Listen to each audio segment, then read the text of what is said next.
मुरीद के विच नाला डेगदा हिफाजती बंद टुट गया। तर्जुना देहात से आप तेज बहाव के बायस पानी कॉलेज यूनिवर्सिटी GT रोड ते हाउसिंग सोसाइटियां तक अपड़ गया। फिरोजवाला विच नाला भेड़ का हिफाजती बंद टुटन नाल सूरत हाल मजीद संगीन।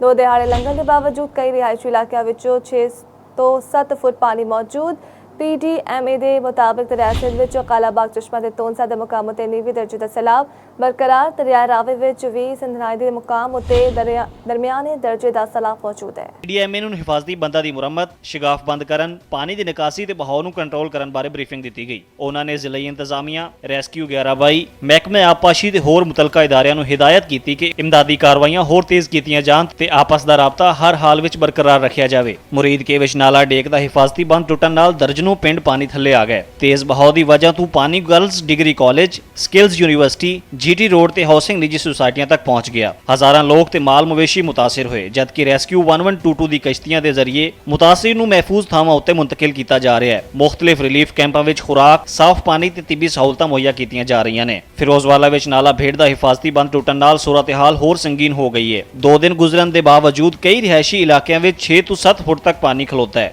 ਲਗਭਗ 15000 ਘਰ ਤੇ ਹਜ਼ਾਰਾਂ ਏਕੜ ਜ਼ਰਈ ਜ਼ਮੀਨ ਜ਼ੀਰੇ ਆਬ ਹੈ, ਜਦਕਿ ਬਿਜਲੀ ਤੇ ਪੀਣ ਵਾਲੇ ਪਾਣੀ ਦੀ ਬੰਦਿਸ਼ ਨਾਲ ਮੁਤਾਸਰੀਨ ਦੀਆਂ ਮੁਸ਼ਕਲਾਂ ਹੋਰ ਵੱਧ ਗਈਆਂ ਨੇ। ਮੁਤਾਸਰਾ ਲੋਕਾਂ ਨੇ ਇੰਤਜ਼ਾਮੀਆ ਦੀ ਮੁਬੈਨਾ ਸੁਸਤਰਵੀ ਖਿਲਾਫ ਇhtਜਾਜ ਕਰਦੇ ਹੋਇਆ GT रोड बंद कर दी थी, ਜਿਹਦੇ ਨਾਲ ਲਾਹੌਰ ਆਉਣ ਜਾਣ ਵਾਲੀ ਟ੍ਰੈਫਿਕ ਕਈ ਘੰਟੇ ਮੁਅੱਤਲ ਰਹੀ। ਮੁਜ਼ਾਹਿਰੀਨ ਨੇ ਹਕੂਮਤ ਤੋਂ ਫੌਰੀ ਪਾਣੀ ਦੀ ਨਿਕਾਸੀ, ਬਿਜਲੀ ਦੀ ਬਹਾਲੀ ਤੇ ਇਮਦਾਦੀ ਸਾਮਾਨ ਦੀ ਫਰਾਹਮੀ ਦਾ ਮੁਤਾਲਬਾ ਕੀਤਾ। गवर्नमेंट ਵੱਲੋਂ ਸਾਨੂੰ ਕੋਈ ਇਮਦਾਦ ਨਹੀਂ ਮਿਲੀ ਹੈ, ਕੋਈ ਖਾਣਾ ਵਗੈਰਾ ਜਾਂ ਪੂਰਾ ਵਗੈਰਾ ਕੋਈ ਚੀਜ਼ ਨਹੀਂ ਆਈ ਹੈ।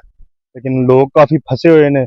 ਰੈਸਕਿਊ ਦੀ ਟੀਮ ਰੈਸਕਿਊ ਕਰ ਰਹੀ ਹੈ, ਲੋਕ ਆ ਰਹੇ ਨੇ, ਕੋਈ ਜਾ ਰਹੇ ਨੇ, ਬਸ ਇਹੀ ਸੂਰਤ ਹਾਲ ਹੈ। DG PDMA ਨੇ ਸ਼ਹਿਰੀਆਂ ਨੂੰ ਅਪੀਲ ਕੀਤੀ ਹੈ ਕਿ ਦਰਿਆਵਾਂ, ਨਹਿਰਾਂ ਤੇ ਨਦੀ ਨਾਲੀਆਂ ਦੇ ਨੇੜੇ ਜਾਣ ਤੋਂ ਗੁਰੇਜ਼ ਕਰਨ ਤੇ ਬੱਚਿਆਂ ਨੂੰ ਪਾਣੀ ਵਿੱਚ ਨਹਾਣ ਨਾ ਦਿੱਤਾ ਜਾਵੇ। ਹੁਕਾਮ ਦਾ ਕਹਿਣਾ ਹੈ ਕਿ ਸਾਰੇ ਮੁਤਲਕਾ ਇਦਾਰੇ ਮੁਕੰਮਲ ਅਲਰਟ ਨੇ ਤੇ ਮੁਤਾਸਰਾ ਇਲਾਕਿਆਂ ਵਿੱਚ ਇਮਦਾਦੀ ਕਾਰਵਾਈਆਂ ਬਿਲਾ ਤੁਅੱਤਲ ਜਾਰੀ ਰੱਖੀਆਂ ਜਾਣਗੀਆਂ।